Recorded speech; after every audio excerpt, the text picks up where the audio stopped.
Hi, my name's Rachel, and today I read an Ali Hazelwood book. Well, I didn't read it today. Today I'm talking about an Ali Hazelwood book. Ali Hazelwood is an incredibly popular author right now. This is the first book that I have read by her. It is not the Raylo one. Yes, there is a Raylo one. I had so many feelings about this. Strong cringe feelings, yes, certainly, those were there. But also surprising moments where I strongly was proud of this book being a YA contemporary and portraying certain things that I think that the target age group does need to see. But those cringe moments, I will say though, I did not hate the love interest at all. I know, you're as shocked as I am. In fact, I dare say that he and I would be friends if I were a cool chess player and not a 30-something mom who doesn't know literally a single thing about chess. I got an audio for an influencer's copy from Libro FM for this, and I was like, why not? Turns out, unlike all of Ali Hazelwood's other books, this one is for young adults. This is her first foray into YA, but it is upper YA. I'd say it's like 16 to 20. This is a good book for that age group. It is for young adults. It's also, did I mention, about chess. Lots and lots and lots of chess. Chess moves, chess pieces, chess jokes, chess tournaments, chess drama. Who knew that that existed? Look me in my eyes. I am not joking when I tell you that I don't know a single thing about chess. In fact, I am understating it. Now that I have you looking at my eyes though, look how cute my glasses are. I think we can both agree these are super cute. These are from GlassesUSA.com. If you didn't know, GlassesUSA.com is one of the biggest eyewear retailers in the US, offering thousands of eyeglasses and sunglasses brands such as Ray-Ban, Gucci, Oakley, and many more, and also contact lenses. I did get prescription sunglasses from GlassesUSA.com, and these are very like 1950s glam. I'm a huge fan. I don't dislike any of the frames that I get from GlassesUSA.com, but what I like is I like getting different shaped frames because sometimes I want to appear as if I am a studious librarian, and that's when I go for these. In reality, I am not studious, and the only library that I'm the librarian of is my home library. Best thing about GlassesUSA.com is that glasses start at only $39. That's up to 70% off of retail prices. GlassesUSA.com launched a fantastic collection handpicked and curated by the amazing actress Marsai Martin, inspired by her advocacy for positive representation and breaking barriers, and you can check this collection out exclusively on GlassesUSA.com website by clicking the links in my description. And also, if you love these frames, there's a crazy exclusive offer waiting for my followers. Also, if you are a contact lenses girly, good news, GlassesUSA.com is the perfect place to stock up and save on your contact lenses. You get 25% off all contact lens brands: Vista, AccuView, Biofinity, Dailies, and many more. They're available with any prescription for all users. I really appreciate GlassesUSA.com because shopping online can be fun, but it can be a little overwhelming. There's too many choices. You don't know how things are going to look on you. GlassesUSA.com has you covered there because they have an AR virtual try-on. I have used it to find all of the frames that I've gotten from GlassesUSA.com, and it is so helpful. Also, shopping at GlassesUSA.com is a risk-free shopping experience with free shipping and returns and a 100% money-back guarantee within 14 days. And again, they are offering a wildly exclusive discount on top of any coupon code they currently have already on the website. Just for my followers, it's only available for 24 hours, so click on the link in my description box to get all of the details. And thank you so much to GlassesUSA for sponsoring today's video. Before I say anything, I want to say I think this cover is great. I'm really digging pink. I don't see enough. I just don't feel like we lean into pink enough. Pink and purple I feel like sort of get like the short end of the stick as far as covers. I'm asking authors to please do more pink covers. I know you don't have any control of that. I'm asking you to ask your publisher for more pink covers. Do it for me. I'm in general, the pastel of this it speaks to me. I will say though, I'm gonna get off the cover in a second. I'm not gonna take long. I just want to say that for some reason this man on this cover, he reminded me of, I don't know why, but you know the guy from 101 Dalmatians, the cartoon? For some reason, I couldn't stop picturing him when I was seeing this guy on the cover. And then I realized in the book that he was basically you're supposed to picture in your mind Timothée Chalamet, and then I couldn't unpicture Timothée Chalamet. The other thing I want to say about this is that the influencer copy, not this version, but the e-copy I was reading, this one, Alex Astor blurbed this, and I'm confused because first of all, author blurbs work for very few readers. Second of all people, that was an odd choice.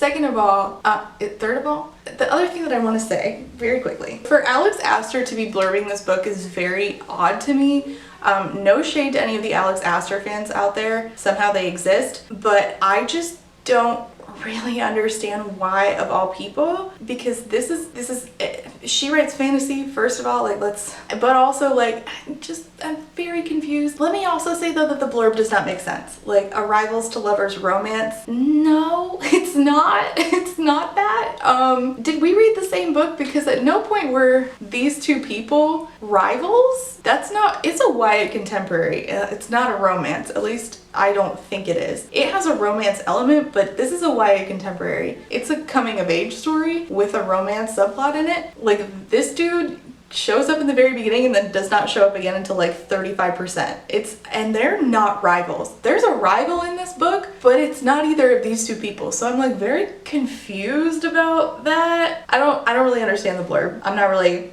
getting it. I'll read you the synopsis. In this clever and swoon-worthy YA debut from New York Times bestselling author of The Love Hypothesis, life's moving pieces bring rival chess players together in a match for the heart. Rival? It's even in the synopsis. They're not rivals. When were they rivals? I mean, they played against each other, but like rivals, like she reluctantly plays chess and he really wants to play chess with her, and not in a rivalry way. What are we doing? Is this a wrong book? Did I make a mistake? Bring rival chess players together in a match for the heart, apparently. Mallory Greenleaf is done with chess. Oh no, I'm getting the urge to read this as if it's a Disney movie. You know how like old Disney movies, they would have the announcer like tell you what the movie was about? I don't know if they still do that or not, but they definitely had that back in the day when I was watching Disney Channel. Does anybody remember Alley Cat Strike? Good time. Anyway, I like the way that you would like hype up a Disney movie, the announcer would hype it up. That's how I'm getting the urge to read this book. Mallory Greenleaf is done with chess. Every move counts nowadays after the sport led to a dead-end job that keeps the lights on. That is until she begrudgingly agrees to play in one last charity tournament and inadvertently wipes the board with notorious king killer Nolan Sawyer, current world champion and reigning bad boy of chess. I feel like all of this is misleading. She doesn't agree to play in one more tournament. It's not like, all right, one more and then I'm out. It's just one charity chess tournament that randomly came up after years of not playing chess. Like, I just feel like that it's a little different than what we're talking about. Like, it's not like she was playing up until this last tournament. That's not what happened. She hasn't played in years. Nolan's loss to an unknown rookie. Oh my god, is that a chess joke in the synopsis?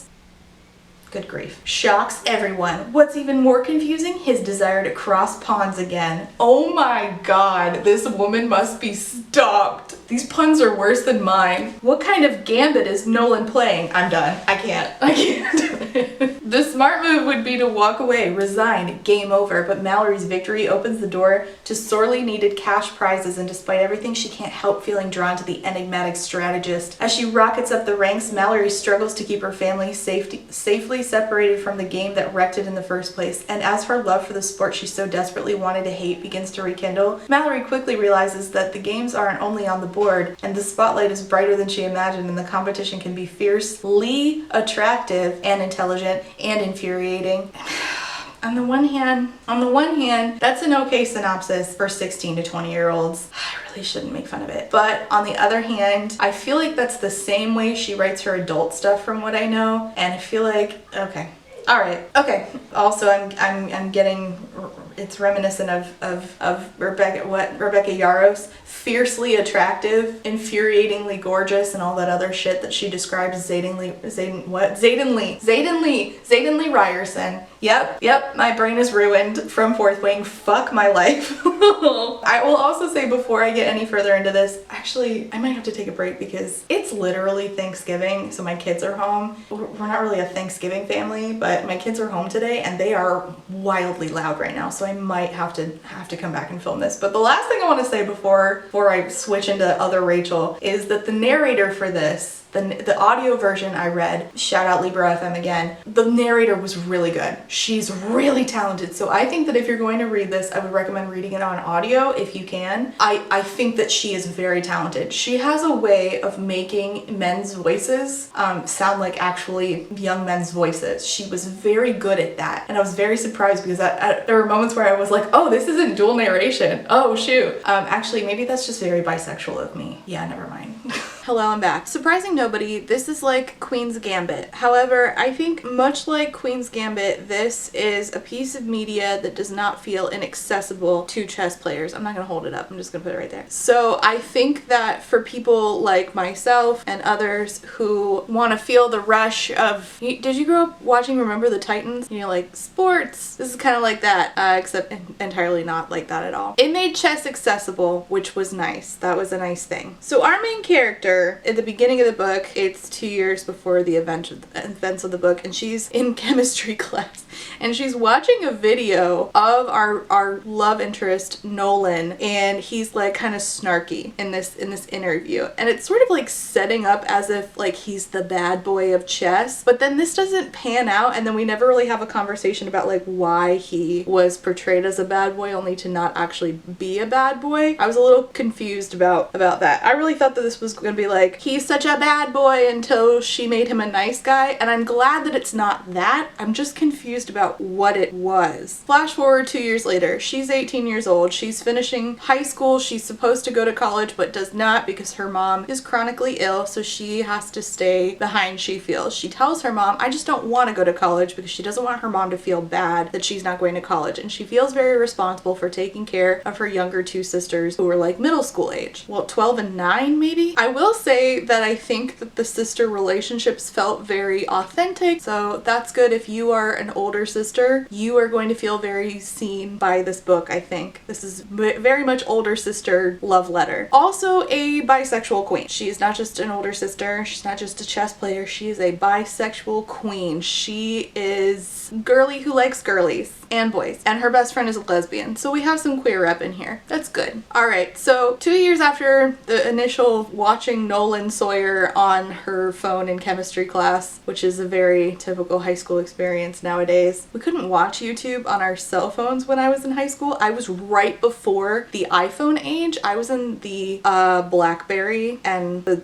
swivel phone and flip phone age, so we didn't watch. We had to go to the library and watch YouTube on the computers. But I think you all who are younger than me will feel seen. She doesn't play chess anymore. She's 18 years old and she's like, I fucking hate chess, the idea of chess, but she, you know, secretly has like an inner longing for it. And her best friend, who I feel like was really all there for maybe all of 3 scenes, is like, hey, come play this chess tournament for charity, I need you. And she reluctantly goes. She hasn't played in years. She reluctantly goes because her best friend is like, it's for charity, just do it this one time just for me. And she goes and she plays against the biggest champion. And who's the biggest champion? Nolan Sawyer, a total babe who is known for being a piece of shit, who she definitely knows, because again, she was just watching videos of him a few years back while in school, being studious as fuck, studying this super cutie. And apparently we're just gonna jump right into the typical Ali Hazelwood thing. Now I say it's the typical Ali Hazelwood thing because all of my friends who have read Ali Hazelwood have commented, even though this is my first Ali Hazelwood, what I know about Ali Hazelwood is she makes every dynamic the same. A huge dude who's either like super tall or tall and muscular, and a teeny tiny little woman, a smidgen of a woman, and immediately we are doing that. I was like, oh, maybe she won't do, nope, there it is. Immediately. He shows up and the first thing she sees of him is his massive hand. He's so big and she's just a baby. Like it makes me uncomfortable. Later on in the book, they're walking together in the snow and it out of nowhere it's just like, and his footprints next to mine were so enormous. I watched enough reviews and listened to enough of my friends find that this is a very common Ali Hazelwood theme where the love interest is enormous and the main character is like, I'm just a baby. And I just don't feel comfortable with that. I think it's weird. I think it's infantilizing. Something about it rubs me the wrong way. And the fact that it's in every single book she writes is weird. Something about it I don't like, but that's a me thing. Doesn't have to be a you thing. Back to the beginning of the book. They play this chess tournament for charity. They play and she wins. And this is bonkers because he's the big massive champ, literally. And he goes to ask, who are you? And she doesn't even let him get the chance. She bolts out of there. And we don't see him again until like 35% through the book. So honestly, I wouldn't even consider this a romance. I would consider this a YA contemporary with a romance subplot, because she's got a lot going on at the moment. All her friends and her peers are leaving for college except for her. She's 18 with no prospects at this point because she's like, I must take care of my family. And you know what? I felt that, because that was sort of where I was at 18, except I didn't have younger siblings. So I think that if that's you, you will feel very seen by this. So she's basically co-parenting with her own mom, taking care of her sisters because again, her mom is chronically ill. So she's working at a mechanic's shop under the table. This used to be owned by her uncle, but now it's owned by some man who I think his name was Bob. I don't know. He's only in one scene. I will also say that this was very sex positive, and she had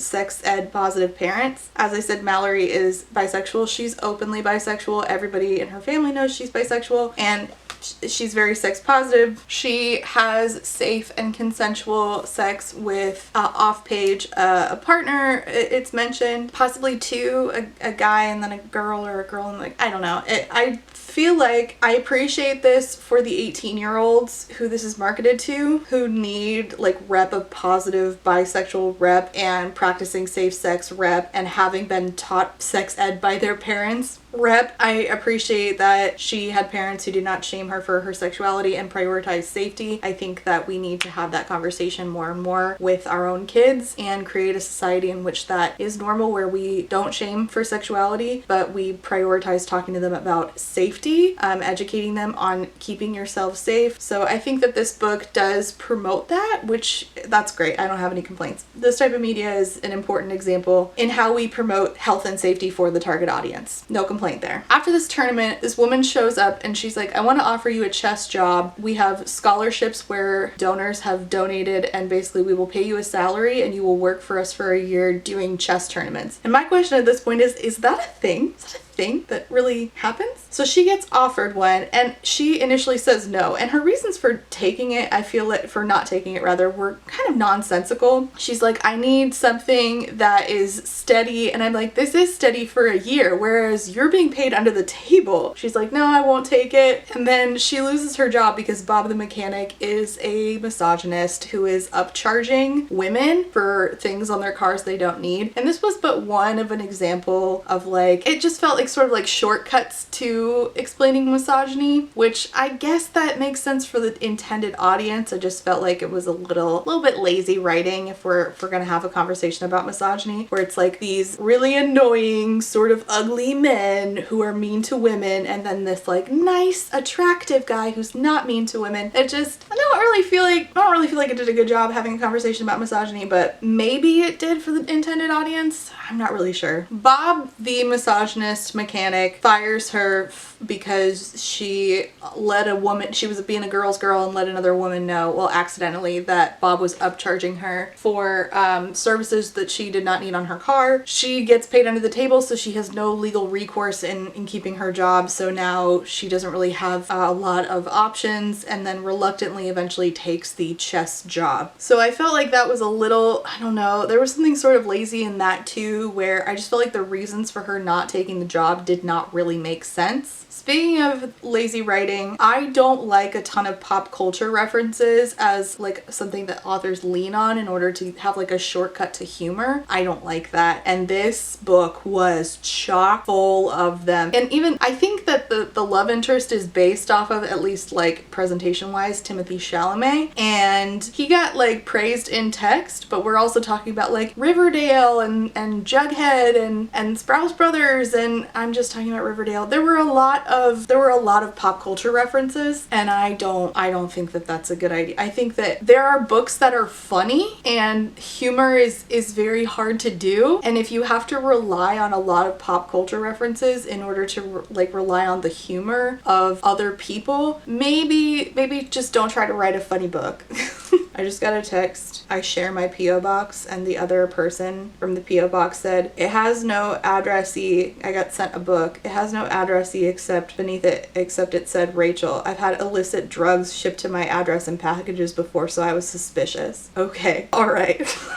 All right, moving on. I don't have time to deal with that today. So between like the laziness of relying on pop culture references in order to be funny, and then the laziness of writing like why she had to reluctantly take this job, and then the laziness of writing like misogyny, like even the way that we wrote misogyny, really, I honestly, the more I think about it, the more I don't think that this is a good book for learning about that or having that conversation. Like gender roles and masculinity and misogyny, like you can't have a conversation about misogyny without having a conversation about masculinity and gender roles. And the fact that she like plays into certain gender roles, but then the bad guys are like masculine in a bad way. It just, the way that she wrote like the misogyny here had all the subtlety of like my cat when she's hungry. It just wasn't a good work. We needed another round of edits for that. Another thing that was like made blatantly obvious, but again, I think this is the part where it does make sense for the intended audience. They're making it very obvious that her dad had an affair and then died in some incident related to the affair. This is probably fine for the intended audience. You get like used to these ideas and hints that are like telling you where the story is going to go and what happened that the main character experienced, that like they're like hinting at. So this is probably going to be like one of those formative books where like the reason that I know where it was going is because I've read so many books that have been set up that way before. So this is probably going to be like an intro to that setup for the intended audience. So I think that that's fine. Her dad is dead, and it's pretty obvious that something awful happened that was related to him having an affair, and that's why she does not play chess anymore. Her dad had taught her to play chess, and then there was some related affair to chess, death regarding all of this, all mixed up, and she associates all of that with chess playing, and that's why she doesn't play anymore. I think that this makes sense for the intended audience.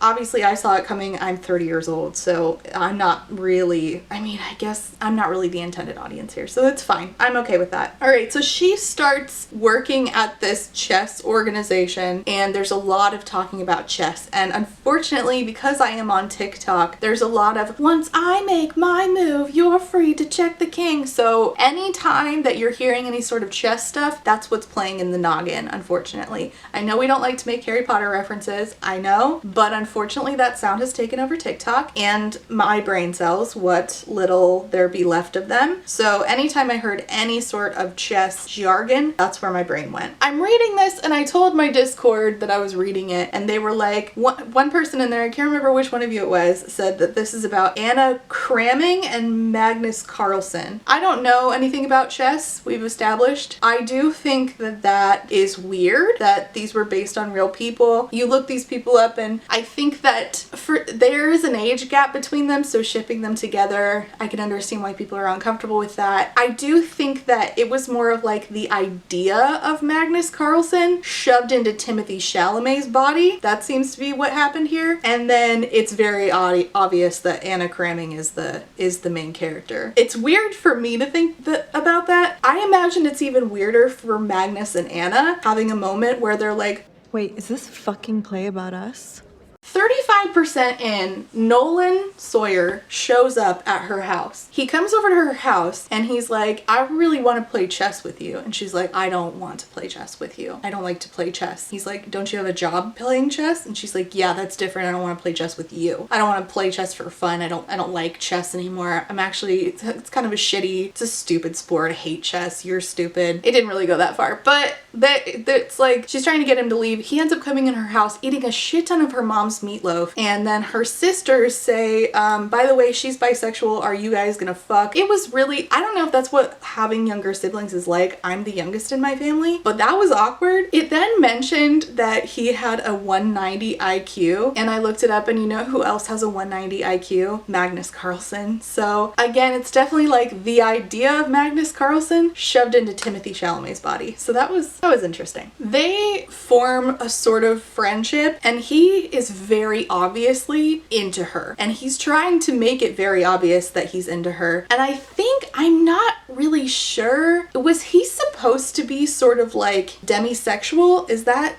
what this was? Because it comes out, they form like a sort of friendship, they hang out a lot, and he's like, she tells him like, well, I'm bisexual, yes, and he's like, cool, and like they start talking about like romantic partners and stuff, and he's like, well, I've never had sex. And I was like, oh, okay. And so he says to her, I've never really been interested until recently. And the most recent thing in his life is quite obviously only her. So how she missed that, I'm not sure. That was very like, I don't like when something that is said, it's very obvious what the implications are, what the answer is. It's very obvious to the reader, but somehow the main character just doesn't get it, and then you're waiting for the main character to play catch up with you. I don't like that. So I think that he was demisexual, and he just never had met somebody that he was very interested in, and not long enough at least to have had sex with until he met her. I think that he was written in a way that was very sweet, very tender, and I appreciated it. I appreciated that he was not like some bad boy of chess, and then she met him and she made him, you know, calm down and want to stay with one woman. There's a lot of that media, and there's nothing wrong with it. It's just, it feels like it's every book, so it was nice to see something completely different than that. They do eventually strike up a relationship. It's very cute. At one point start like staying together for a little while because she starts to be like his, what is it called, a second? Again, I know nothing about chess, where he's like practicing with her in order to get ready for the big old tournament, the big one. And then come to find out, the guy who he's going up against, who she had lost to, he cheated. And so that means that they're gonna have to go up against each other because that guy is now out. Well, then that guy who's like the mean misogynist guy, the like blatantly obvious misogynist, he goes on the news, he's like, it's not true. And then a bunch of stuff comes out on the news saying like, oh, well, Nolan Sawyer is the one who paid for her to have a scholarship in order to get this job with the chess team. And she's livid about this. I both get it and don't get it. I don't know. The end of this book felt very almost unfair to the main character. She ends up saying, we're done, we're not speaking anymore, goodbye, because she finds out that he did not tell her that he paid for her to have a job, essentially. And it sort of felt, yeah, like he was setting her up, and she had no idea because he like really wanted to play chess with her and just be around her. Yeah, that feels a little icky. He should have said something about it. But on the other hand, I don't know, I felt like it's not like the worst. I don't know. I'm kind of middle of the road about it. I will say though that like once she gets some freedom, I appreciated that her having this job with chess and winning these games and tournaments allowed for like more financial freedom. Her mom was able to get better medication and then, you know, start having more ability to do things again, including, you know, more parenting, more taking care of the two younger girls. And then Mallory more and more was like going off to do like this chess stuff. And she kept saying that she was going off to some other job, but she was like jet setting and not telling her mom about it. I just feel like a lot of this really the whole book really could have just been called Mallory Doesn't Communicate, which I don't like. I don't like when a lot of the problems could be fixed by a simple conversation. I just feel like that's just lazy again. I appreciated, I forgot that another pop culture reference. She talks about Goodreads. She talks about doing her Goodreads challenge, like trying to hit her book challenge for the year, and she like shouts out Goodreads in the book, and I was like, oh man, what do you want to bet that I get an email from Goodreads saying that my review of this book gets taken down from the community page? I appreciated that. On the one hand, we had a conversation about the parentification of a child, right? That's something that I struggled with, not having to parent any younger siblings, but like parent my own dad at one point. And then my husband Carlos definitely has we've had long discussions about the parentification of him because he was the oldest, taking care of two younger siblings. So like I think that's a really important conversation because at that point in our lives we did not have the language to understand what was happening to us. So I think that this is a good place for teens to learn if that's happening to them and give them some language to verbalize like how that feels and how rough that can be, which is really important. Like she says says that she misses being somebody's daughter, and that hit me. And she said, you know, I miss being protected from the world by my parent. Maybe I'm just a child playing at being a grown-up. If that's the case, I'm losing. Like, I feel like these are really important conversations for the intended audience, and that's great. And even outside of the intended audience, I felt seen by that. You know, my younger self, I can see myself in Mallory in those moments. But the problem is, a lot of this, again, is just no communication. She and her mom didn't really communicate, and her and Nolan did not really communicate. Her and her best friend did not communicate, the one that shows up like 3 times. The ending and how these things are resolved felt pretty shallow and sort of just like putting everything off as, well, Mallory should have asked for help. And I'm like, it doesn't really dive deeper. Was Mallory taught that she could ask for help at any point? What happened in her life to make her believe that she could not ask for help? Her and her best friend barely talk throughout the book, right? She texts her and she doesn't text back. Mallory like finally sees her at the end. She shows up for the world whatever finals. Her best friend is like, well, you could have texted me too. And Mallory's like, oh yeah, I guess I could have texted her and reached out too.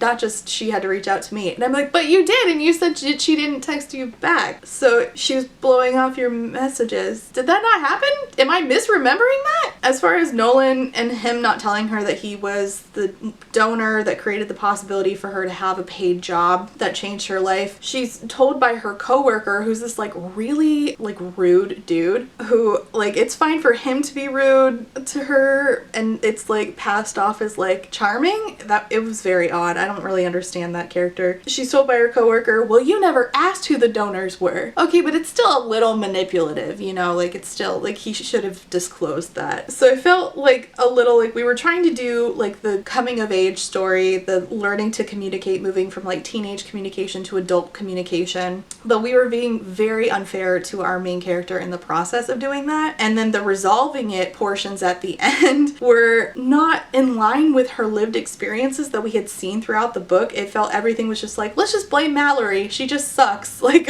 oh, wait, hold on. But those things did happen to her. That was pretty disappointing. The only conversation that I felt was fair to Mallory in its resolve was between her and her sister, how her sister and her both resented the parentification of Mallory and how Mallory didn't even like being the parent of her younger sister, and neither did her sister. And her sister's like, you don't see me as a sister, like, and it hurts me. Like, it hurts me that you only care about parenting me and not about being my sister. And I felt that because I definitely have experienced that with my older sister. And both of them were pissed and resentful at the dynamic because the younger sister wanted an older sister, but Mallory was too busy parenting because their mom struggled with chronic illness. But again, this was passed off as like basically just Mallory's fault. The parentification of the older sister part of this was done well, but I do think that while it got resolved for the sisters in a way I think was good, I wouldn't say it got resolved sufficiently for Mallory and her mother. In the end, Nolan is like, oh, I'm sorry that I didn't tell you, and Mallory's like, I should have just gotten over it. And they go to Worlds and they play, and off page we learned that he won. And it's fine. I think that he was a very nice dude. I also think that the sex scenes were done in a very like age appropriate way for the like 16 to 20-year-olds that this is, you know, for prioritizing communication, health, and safety. I think that it's good. I think that it's a fine book for that. I think that a lot of it was kind of lazy and could have been a lot better. I gave it like a 2.5, 3-ish, almost a 3, 2.5. It could have been a lot worse, but it also could have been a lot better. Like, I would love for this to be like a perfect book that I would recommend for 16 to 20-year-olds, but it's not that. If this is Ali Hazelwood at her best, I don't really get the hype so far. Maybe she's better in her adult books. All I know about them is from what my friends have told me, and I will venture into reading The Love Hypothesis soon. But I'm not all that impressed by this. I've seen other books do stuff like this a little better. Really, what I'm most appreciative about is like the discussion around parentification of a child and the discussion about sexuality, prioritizing health and safety. It could have been way better than that.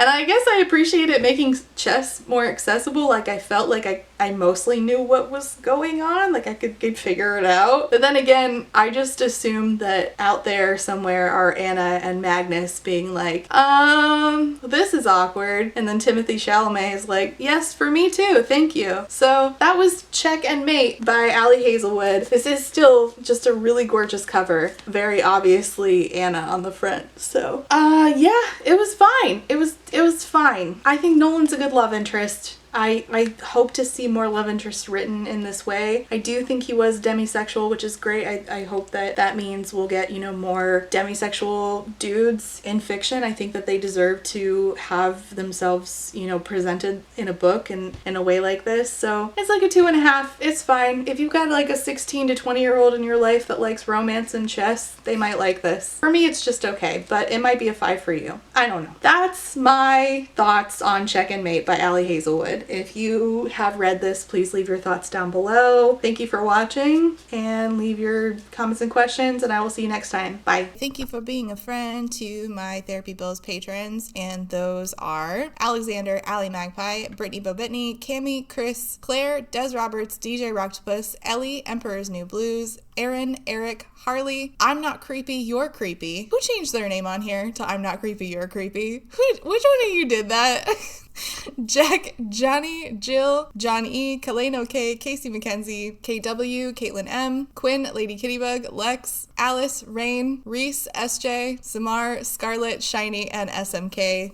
Thank you all so much for being a friend. And I have to say thank you for being a friend to my Potato Starch Marxist patrons. Those are AM Angel, Amanda, Andy, Angelica, Anita, Artie the Ninth, Ashley, Ava, Ballad, oh man, I just got real dyslexic real fast. Okay. Ballads and Bookends. Okay, good. BB, Beck, Blythe, Bookish Brain Rot, Bree, Brienne, Caitlin, Cardinal Ginger, Carlin, Cassandra, Catherine, Kathy, Chris, CJ, Cole, Colleen, Corwin, Corey, Darren, Deborah, Dex, Diet Goth, Dorian, Dorothea, Ebby, Ember, Emerald, Dodge, Emily A, Emily L, Emma, Aaron, Ezra, Hannah C, Hannah T, Harpy Kuro, Haley G, Ilianaka, India Inks, JM Tennant, Jay is on Olympus, JT, Jen Michelle, Jenny G, Jess B, Jessa Sue, Jillian, Jojo Bookish, Just Pugsley, Kaylee, is it Kaylee? It's Kaylee, right? I think it's Kaylee. We're gonna go with Kaylee. Kaylee, Kat, Catherine, Katie, Katya, Kayala, Kendra, Kylie, Laughing Cat Dog, Laura, Lazarus Ray, Library of Scars, Lisa B, LP, Luciri, Luna Moth, Lustful Octopus, Martin, Madison, Marcella, Marquita, Malara, MK Books, Molly, James, Nat, Natalie, Never, Nicole G, Nicole R, Nyan Binary, Paige P, Penny Chilling, Peta B, Foxglove, Pixel Stars, Rachel B, Rat Sarah, Reba, Rebecca, Rivi, Robin, Rosie, Rowan, Secoria, Sadie, Samantha M, Sarah C, Sarah H, Sarah the Bear, Shamed, Shannon, Sheen Onion, Sheena K, Cheryl, Sean, Talia, Three Old Dogs, Tiana, Tina, Toast, Trashcan Teddy, Title Phoenix, Wildcat, and Writer A. Thank you all so much for being a friend.